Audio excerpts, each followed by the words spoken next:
Nicolás era uno de los diáconos de la iglesia. Unos fueron bien fieles, pero al pasar el tiempo, Nicolás empezó a transgiversar la doctrina acerca de la salvación. Y él empezó a creer de que no importa que hiciéramos ciertas cosas, ¿verdad? Éramos salvos y el Señor podía perdonar, y empezó él como a hablar y consentir de que se podía pues vivir en pecado, ¿verdad? O hacer ciertas cosas que no son agradables a Dios, y ellos empezaron a pervertir su vida, y él fue uno de los que provocó aquello, ¿verdad? Pervirtió la enseñanza de la salvación por gracia. Y entonces aquí donde nosotros vemos esto, ¿verdad? Dice, tienes allí los que mantienen la doctrina de los nicolaitas. Ya dijimos que son seguidores de Nicolás, fueron seguidores de Nicolás. Y estas, lo que en sí encerraba la doctrina de los nicolaitas eran las prácticas inmorales justificadas por algunos pasajes bíblicos mal interpretados, ¿verdad? Que han sido sacados de contexto. Como el hecho de que Jesús murió por nuestros pecados. Y si Él murió por nuestros pecados, entonces ya no tenemos problemas nosotros si pecamos, porque Él murió por ellos. Y esa doctrina hasta el día de hoy se mantiene en varias sectas religiosas, pero la más fuerte, y es la que representan los nicolaitas, son los gnósticos. Esta doctrina gnóstica viene desde esos tiempos, y los siervos de Dios lucharon contra ellos, la combatieron tremendamente, porque pervirtieron, ¿verdad?, las cosas sagradas y el mensaje de salvación, haciendo ver de que se podía tener, ¿verdad?, una vida inmoral, puesto que Jesús ya pagó. No tenemos nosotros ya más que hacer y podemos disfrutar. Hay una secta religiosa que se llama Creciendo en Gracia.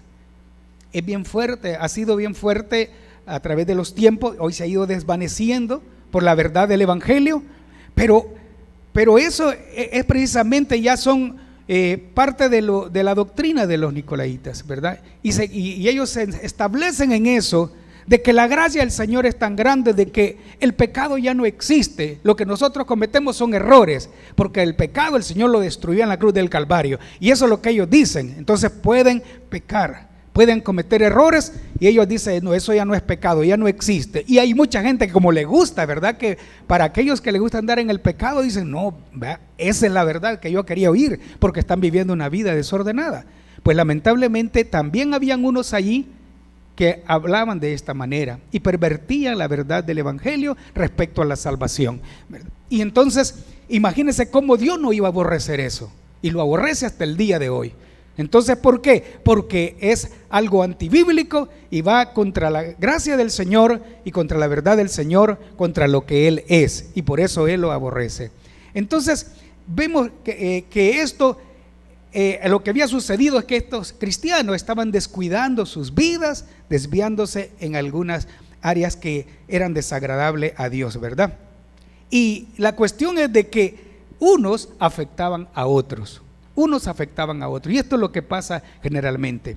El apóstol Pablo hace una referencia, y en cuanto al descuido, y aquí hay una advertencia de Cristo, y Pablo lo dice en Romanos capítulo 16, 17. Esa doctrina de los nicolaitas es la que ha estado metiendo enfermedad en la iglesia del Señor a través de tiempos, porque hay quienes ahí creyendo de que no es necesario uno, ¿verdad?, sacrificarse tanto en la carne, el Señor ya pagó por eso, y que Dios nos ha dado la salvación, ¿verdad? Y esa no se pierde. Pero veamos lo que dice Pablo a los romanos en capítulo 16, 17. ¿Qué dice? Y lo leen, por favor, ¿verdad? Mas os ruego, hermanos, que os fijéis en los que causan divisiones y tropiezos en contra de la doctrina que vosotros habéis aprendido, y que os apartéis de ellos. Entonces, ¿qué pasó con la iglesia de Pérgamo? Algunos, y era una buena parte, que habían descuidado esta advertencia de Jesús, ¿verdad? Y Pablo la recuerda. En Mateo 7:15, el Señor habla acerca de eso, nos advierte.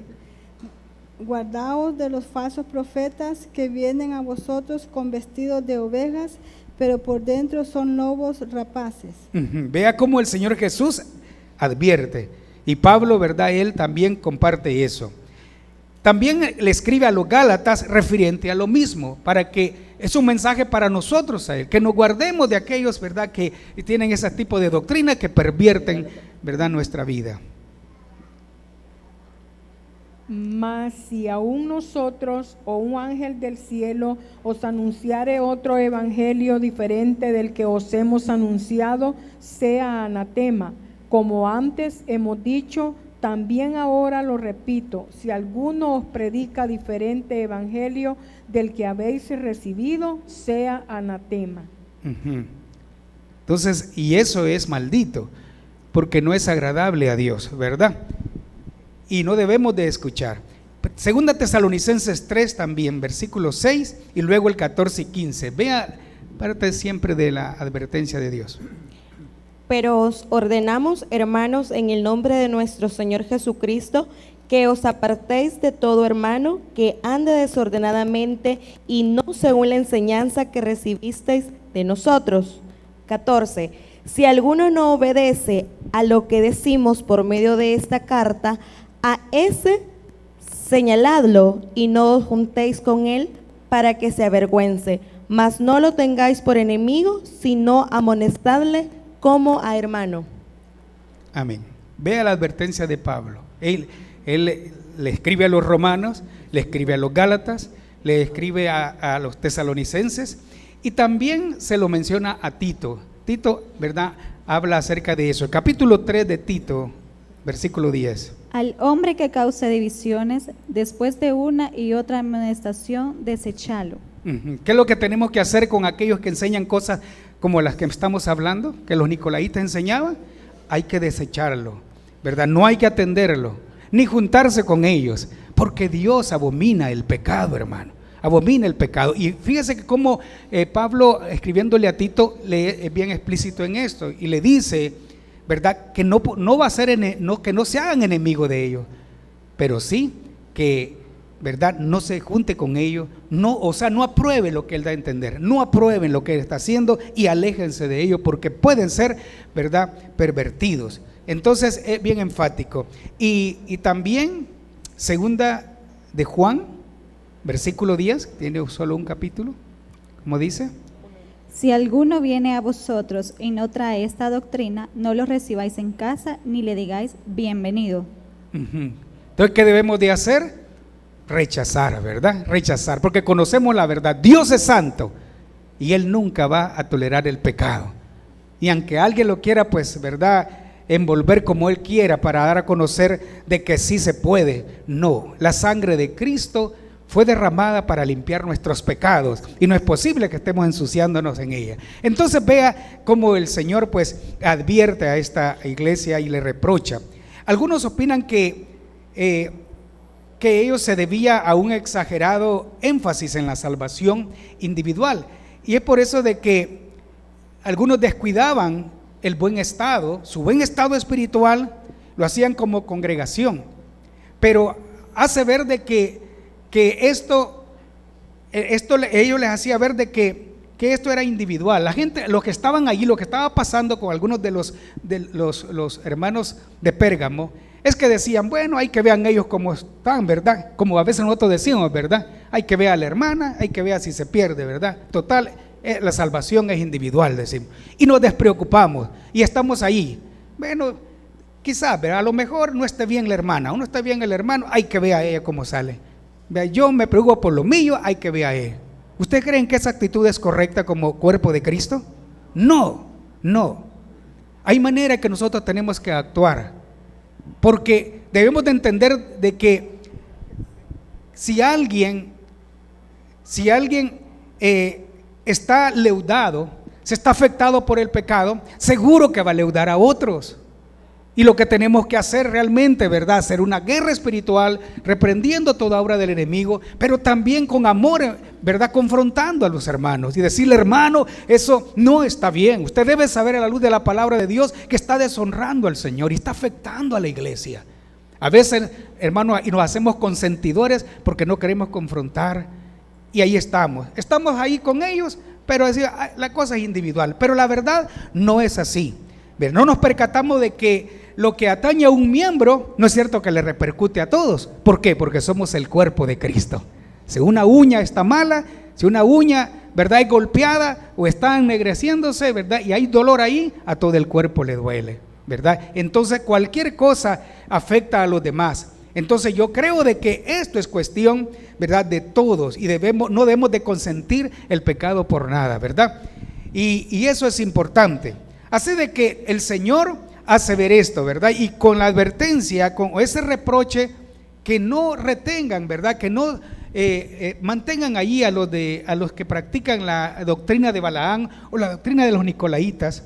El Señor les está diciendo, ¿verdad?, a la iglesia del Señor, a la iglesia de Pérgamo, que el error de ellos era que la tolerancia de los falsos maestros, y no hacían nada por eso.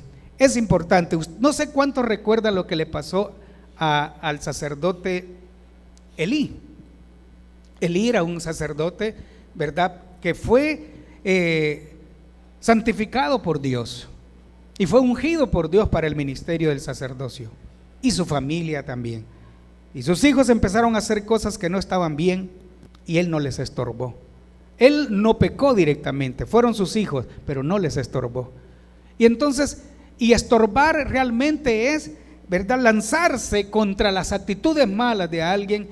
Y nosotros, conscientes de que somos humanos y que podemos fallar, debemos de ser misericordiosos, pero no dejar de confrontar a alguien y de ayudarlo para que reflexione, ¿verdad? No podemos nosotros hacerlo, y mucho menos como líderes, ¿verdad? La tolerancia del pecado, eso trae una condenación igual, porque hay un dicho que dice, recuerda, que hechor y consentidor, dice, pena por igual. Si estamos consintiendo algo ahí en nuestra casa o en la iglesia o en algún lugar o donde trabajamos, ¿verdad? Se ha fijado de que a veces, siempre en toda organización, institución, hay gente que no le teme a Dios, y entonces viven una vida desordenada, y a veces comienzan a hablar obscenidades y a decir chistes, ¿verdad?, que no son agradables, y a veces nosotros ahí estamos y hasta nos reímos con ellos. Estamos consintiendo algo que no es agradable a Dios porque lo deshonramos, y sentimos de que no hay problema porque nosotros, ¿verdad?, no vivimos la vida de ellos. Pero uno no debe de consentir las cosas malas, rechazarla al máximo, ¿verdad?, y mostrar que no estamos a favor de ella. Y eso es lo que puede hacer la diferencia, porque si no, el Señor, Él advierte. Y vamos a la cuarta parte del mensaje, y es la advertencia, y también Dios hace una amenaza. Estamos en el capítulo 2 de Apocalipsis, y en el versículo 12 al 17, pero vamos a ver la advertencia del Señor que comienza, que está en el 16, versículo 16. Así que, considerando lo anterior, o lo dicho anteriormente, el Señor dice, aquí dice, la palabra es por tanto, o considerando lo que ha estado sucediendo anteriormente. Él dice, ¿cuál es la advertencia del Señor? Dice, arrepiéntete, pues si no, vendré a ti pronto y pelearé contra ellos con la espada de mi boca. Entonces, Él está hablando, el Señor nos llama a un arrepentimiento. Si estamos consintiendo pecado, ya sea interiormente en nuestra vida o consintiendo a alguien que nosotros podemos ayudar a que eso se resuelva, o a hacerlo confrontado, entonces el Señor nos llama a que nos arrepintamos. O sea, que ellos tenían lo que Dios le decía a la iglesia de Pérgamo, que tenían que hacer un cambio de mente y de actitud, ¿verdad? Entonces, porque no podemos nosotros estar pensando de que Dios puede consentir ciertas cosas. Si sabemos que Dios es santo, pues entonces respetémoslo a Dios, ¿verdad? Honrémoslo a Dios. Y ni me anden preguntando a mí, ni a otro pastor, ni a un líder espiritual, hermano, ¿y cree que eso será malo? ¿Cree, hermano, que Dios se desagrada de eso? Nosotros sabemos lo que la Biblia dice. Pecado es pecado, ¿verdad?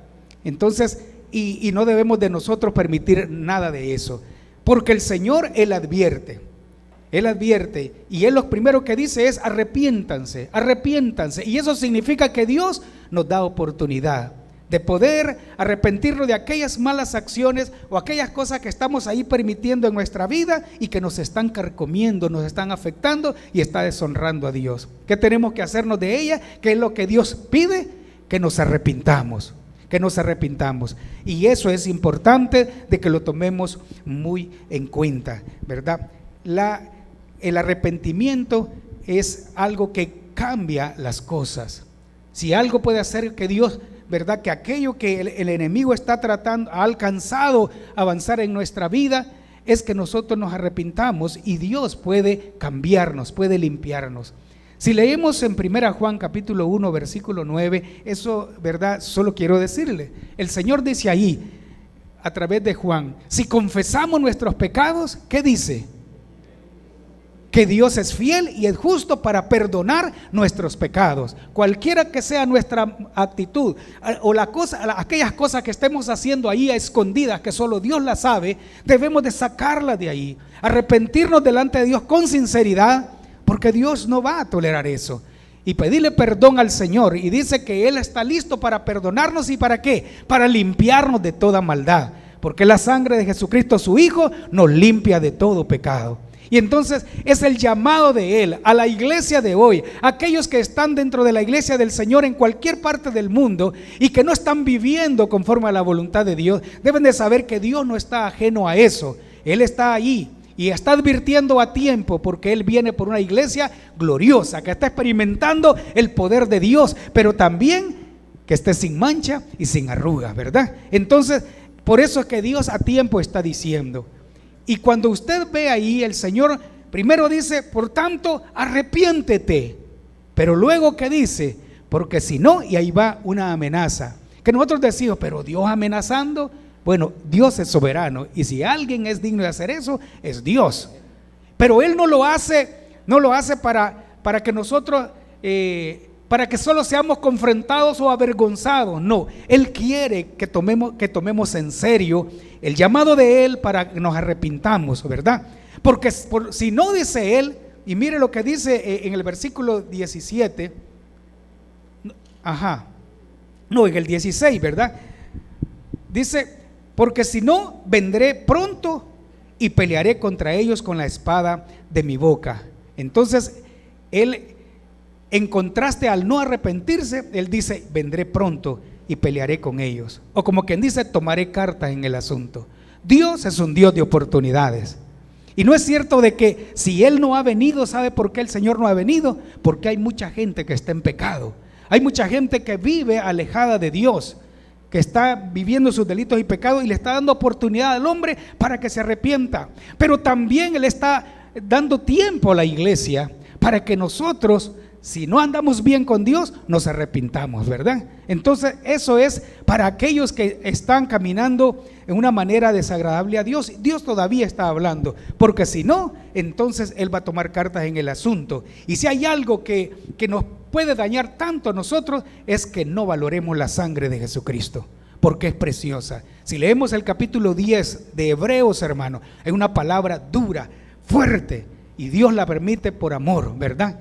Porque dice el escritor de los Hebreos que el que peca deliberadamente, o sea, ya consciente de lo que Dios es y lo que a Él no le agrada, pero si pecamos, dice que ya no queda más.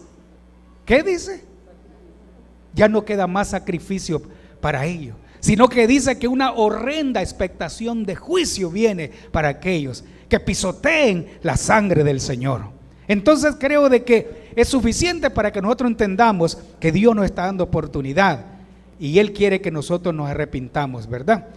Eso estaba sucediendo con algunos en la iglesia de Pérgamo, ¿verdad? Que mantenían su fe y reconocían el nombre del Señor, pero estaban consintiendo lo que a Dios no le agradaba. Así que debemos de entender que en una congregación, cuando el juicio del Señor viene, afecta grandemente a los descuidados, pero también de alguna manera afecta a los demás, ¿verdad? Y nosotros debemos de tratar de vivir lo mejor posible, honrar a Dios y dar un buen ejemplo y testimonio a los de afuera, pero también a aquellos que están caminando, empezando a caminar con el Señor. Entonces esta advertencia, esta amenaza de Dios es importante. ¿Por qué? Para que entendamos que Dios no pasa por alto el pecado ni nuestras malas acciones. Él nos invita a que podamos caminar rectamente delante de Él. Entonces vea cómo Dios habla a esta iglesia y nos habla también a nosotros, ¿verdad?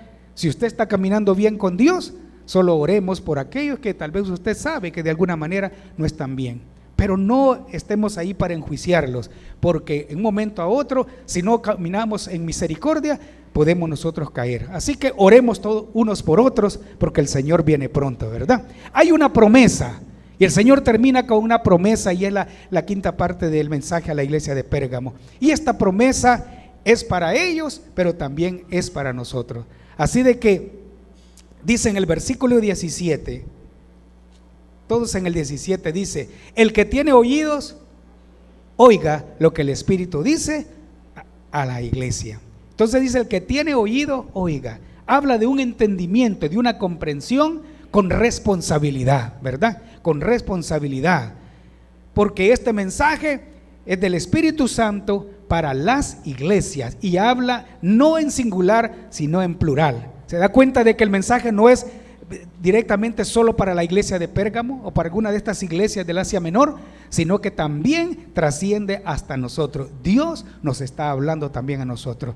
Y así como la advertencia es para ellos y para nosotros, también la promesa del Señor. Y Él nos dice, ¿verdad? Atiendan eso. Como hemos dicho antes, esto, ¿verdad?, es individual, el que nosotros lo apliquemos a nuestra vida, ¿verdad? Porque es para toda la iglesia del Señor, en todo lugar y en todo tiempo. Y la primera promesa, dice el Señor, al que venciere, porque Él sabe que estamos teniendo luchas espirituales. Él sabe que estamos en una batalla espiritual, y el enemigo está buscando la manera de cómo hacernos retroceder o estancarnos en nuestra fe. Él está ahí, y no pasemos por alto eso, pero recordemos de que no estamos solos. Dios está con nosotros. Dios está con nosotros, su Espíritu Santo está con nosotros, ¿verdad? Y Él nos hace ver de que debemos de caminar con Él en cada momento. Así de que aquí hay una promesa, y dice: al que venciere, yo le daré a comer, ¿qué dice? Del maná escondido.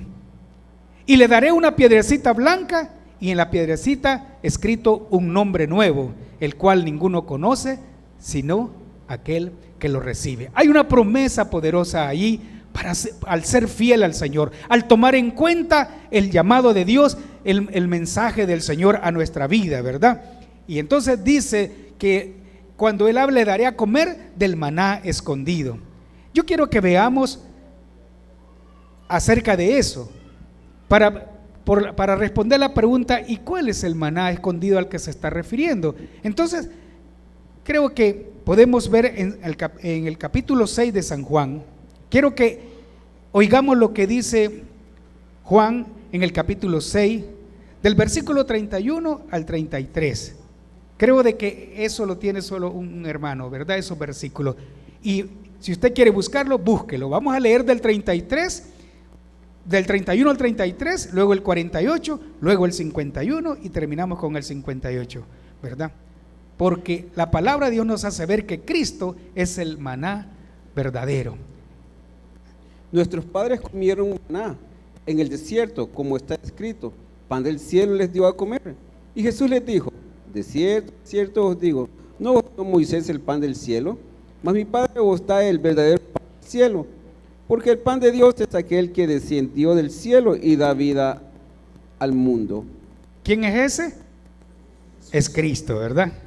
Siga, 48. Nos dice: yo soy el pan de vida. 51. Yo soy el pan vivo que descendió del cielo. Si alguno comiere de este pan, vivirá para siempre. Y el pan que yo daré es mi carne, la cual daré por vida del mundo. 58 leyó. Este es el pan que descendió del cielo, no como vuestros padres comieron el maná y murieron. El que come de este pan vivirá eternamente. Mire la promesa del Señor, ¿verdad? la lucha es grande y es dura para nosotros ahora, contra tantas fuerzas malignas, pero el que venciere, dice el Señor, yo lo sustentaré para siempre. Al que venciere, yo seré su alimento, ¿verdad? Por la eternidad. Y esto es maravilloso, hermano, porque está hablando de la suficiencia de Cristo para todo creyente. No necesitamos más que a Cristo. Él es el pan del cielo, Él es el único que puede sustentar nuestra vida. Y Él dijo, yo soy el pan de vida, el que de mí come nunca tendrá hambre jamás. ¿Sabe por qué nosotros ya nos anhelamos las cosas del mundo? Porque estamos sustentos con el Señor. Él ha sido lo mejor para nosotros, hermano. Y el que está sustento en el Señor no se anda fijando en las atracciones del mundo, en las tonterías de que el diablo pone frente a nosotros, porque nos damos cuenta de que eso es pasajero. En cambio nuestro Señor es eterno, ¿verdad? Y en Él nosotros podemos estar sustentados. Y es maravilloso saber, hermano, que el Señor está para sustentarnos a nosotros, y el sustento de Cristo debemos de saber que va más allá de lo que ahora nos ha sustentado. Nosotros somos bendecidos ahora y sabemos que cada día Él nos fortalece. Cuando nosotros estamos debilitados, ¿qué es lo que nos da fuerza? El oír la palabra de Dios, creerla, ponerla en práctica, y eso bendice nuestra vida. No hay nada más que nos aliente tanto y que nos haga crecer que el poder recibir la palabra del Señor, y lo hagamos con mansedumbre, ¿verdad? Lo hagamos con humildad, porque los beneficiados somos nosotros, ¿verdad? Somos nosotros. Así de que la promesa es: al que venciere, yo le daré a comer del maná escondido. Porque alguien decía, ¿y por qué habla del maná escondido? Porque le decía hace un momento de que lo que Dios tiene para nosotros es ese sustento espiritual que nos bendecirá por la eternidad. Es más de lo que nosotros podemos imaginarnos, o lo que ahora ¿verdad? Ahora estamos recibiendo. Y el apóstol Pablo habla algo de hecho en 1 Corintios 2:9. Sé que la mayoría quizás lo podemos, ese versículo. ¿Y qué dice? Antes bien, como está escrito, cosas que ojo no vio, ni oído oyó, ni han subido en corazón de hombre, son las que Dios ha preparado para los que le aman. Amén. ¿No cree que vale la pena servirle a Dios, hermano? ¿No cree que vale la pena realmente ser fiel hasta el final? El poder ser humilde para reconocer que en qué área le estamos fallando y quitarlas de nuestra vida, porque valdrá la pena. Un día nos daremos cuenta que valdrá la pena haber renunciado a muchas cosas que eran apetitos de la carne, pero por honrar a nuestro Salvador, nosotros, hermanos, lo quitamos de nuestra vida, ¿verdad? Y seguimos adelante. Valdrá la pena, porque cosas que ojo no vio, ni oído oyó, ni ha subido al corazón de los hombres o a la mente de los hombres, ¿verdad? Son las que Dios tiene preparadas para nosotros. Al que venciere, yo le daré a comer del maná escondido. Hay algo más grande que lo que hemos recibido de Dios hasta ahora que nos espera. Vale la pena ser fiel al Señor. Y termina con la parte de la promesa: y le daré una piedrecita, y en esa piedrecita dice, escrito un nombre nuevo, el cual ninguno conoce, sino solo aquel que lo recibe. Está hablando de algo que Él nos dará. Y sabe, hermano, al pensar en eso, al pensar acerca de el significado, ¿verdad? De lo que es la piedrecita blanca, y esa piedrecita blanca, el significado de ella es como se deriva de la práctica en aquellos días que los jueces tenían. Cuando ellos estaban en el tribunal y juzgando a una persona que estaba siendo acusada por un delito grave y que aún podía causarle la muerte, llegaba el momento del veredicto, ¿verdad? Se fija el momento del veredicto, que ahí, ¿verdad? El fiscal, él acusa, el otro defiende, y luego, ¿verdad? Ante la acusación y la defensa, el jurado va a deliberar. Y de repente traen un veredicto, pero el que da el dictamen final es el juez, ¿verdad? Es el juez. Y él lee, y cuando él ve el dictamen, entonces él lanza la resolución a lo que él se le está acusando. Y en ese tiempo no decían como ahora, ¿verdad? Por el delito de tal y esto, lo declaro inocente, ¿verdad? No, había una urna, después que habían visto, ¿verdad?, el caso, había una urna, y el momento llegaba cuando el juez metía la mano Y de la urna, él podía sacar una piedrecita blanca o podía sacar una piedrecita negra. ¿Qué creen que significaba cuando él sacaba la piedrecita blanca? Absolución, absolución, inocencia de lo que se le acusaba. Y cuando la sacaba, él llamaba al acusado y le daba la piedrecita blanca. Y en la piedrecita estaba el nombre del acusado, y eso significaba que el hombre era libre de lo que se le acusaba y celebraba. Pero cuando metía la mano a la urna y sacaba una piedra negra, la persona sabía que le tocó, ¿verdad? Condenado significaba condenación. Y entonces cuando vemos a Jesús diciendo estas palabras, al que venciere, yo le daré una piedrecita blanca, habla de la seguridad de nuestra salvación. Habla de que nosotros en Cristo estamos seguros, hermano. En aquel tiempo también la daban a los vencedores en una competencia. Y era la piedrecita blanca con el nombre del ganador, era un símbolo de excelencia, y además de ello también significaba de que podía participar de un banquete especial por haber sido vencedor. ¿Y cuántos saben que a los que venzamos hasta el final, verdad, hasta que muramos o la venida de Cristo, vamos a ir a un banquete especial con nuestro Señor? Se llama las bodas de Cordero, la cena de las bodas del Cordero, y nosotros podemos estar con Él, ¿verdad? Y gozar del Señor.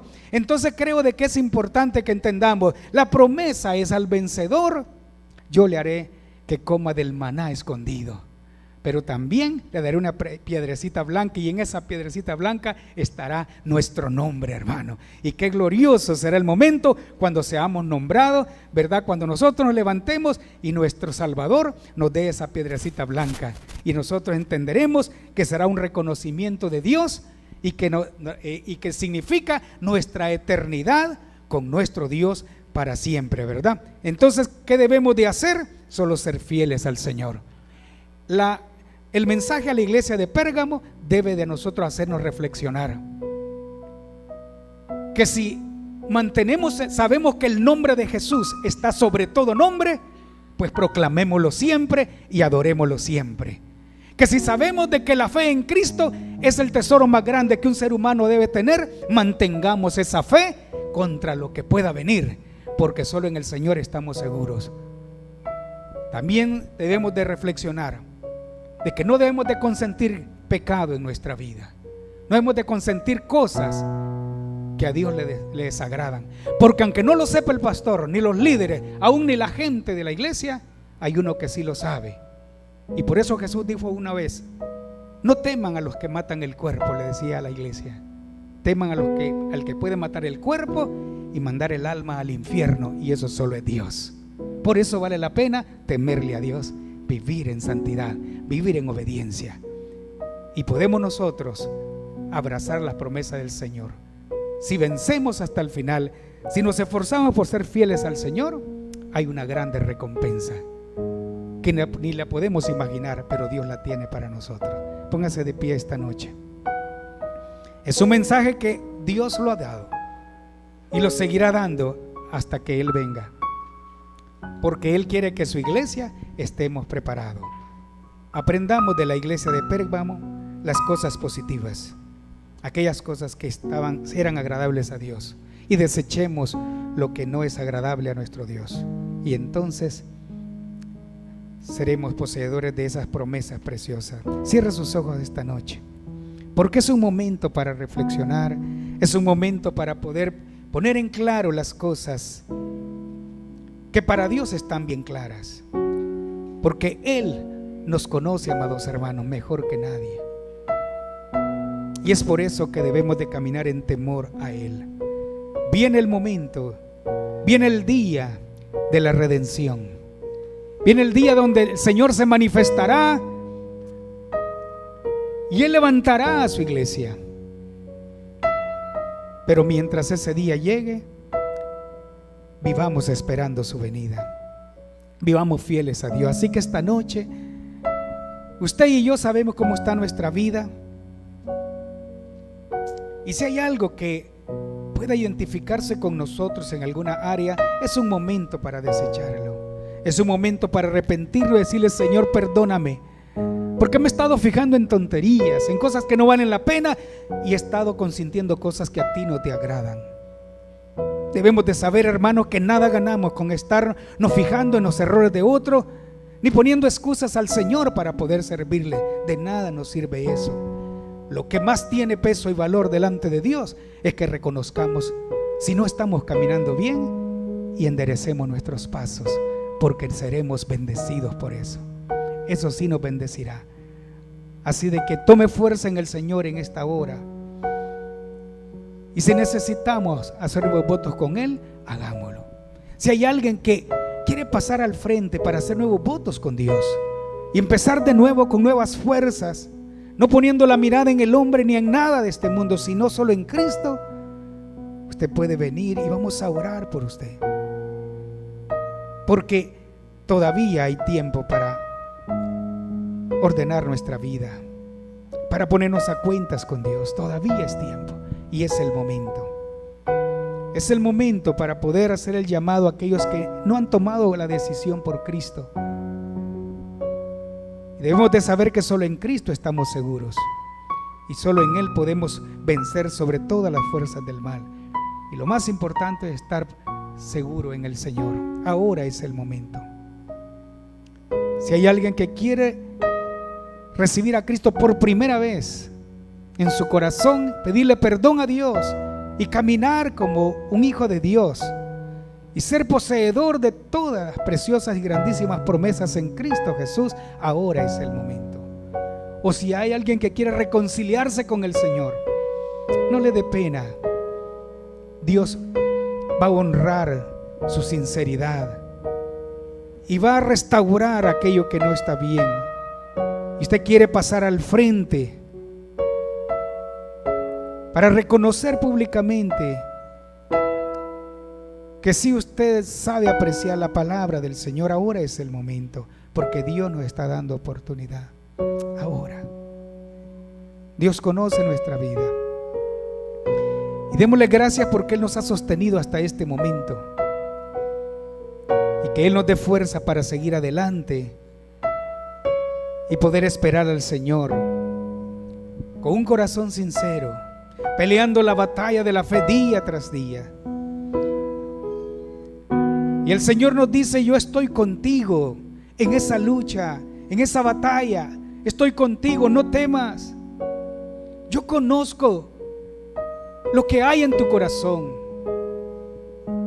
tus buenas intenciones, pero conozco también tus debilidades. Pero yo te amo, yo quiero restaurarte, yo quiero llevarte a mi presencia, quiero venir para poder llevarte a ese lugar que tengo preparado para ti. Ahora es un momento, hermano, para pedirle perdón. Y yo quiero de que si hay alguien que por primera vez va a recibir a Cristo en su corazón, algunos de los que están conectados con nosotros a través del internet, pueda repetir conmigo esta oración. Padre Celestial, reconozco que soy pecador, pero creo, Señor, que tú enviaste a tu Hijo Jesús a morir en mi lugar. Dígale: me arrepiento de mis pecados, te abro mi corazón y te recibo como mi Señor y Salvador. Gracias por darme la oportunidad. Si usted, hermano o hermana, necesita reconciliarse con el Señor, hacer nuevos votos con Él, yo quiero invitarle para que repita conmigo esta oración. Es un momento importante y diga conmigo: Padre Celestial, reconozco que te he fallado y he pecado contra ti al darte la espalda, al alejarme de ti. Señor, me arrepiento de lo malo que he hecho. Te abro mi corazón, Señor, esta noche para pedirte que me restaures, me limpies de todo pecado. Quiero caminar en santidad y en obediencia hasta el final. En el nombre de Jesús, Padre, yo te lo pido. Gracias, Señor, porque nos da la oportunidad, oh Dios, de poder tomar decisiones que nos preparen para tu pronta venida. Gracias, Señor. Guárdanos en tu mano poderosa. Ayúdanos, Señor, para vencer sobre toda fuerza del mal que se levante contra nuestra vida. Te lo pedimos en el nombre de Jesús, Señor, y gracias por hablarnos a través de este mensaje a la iglesia de Pérgamo. Gracias, Padre, en el nombre de Jesús. Amén.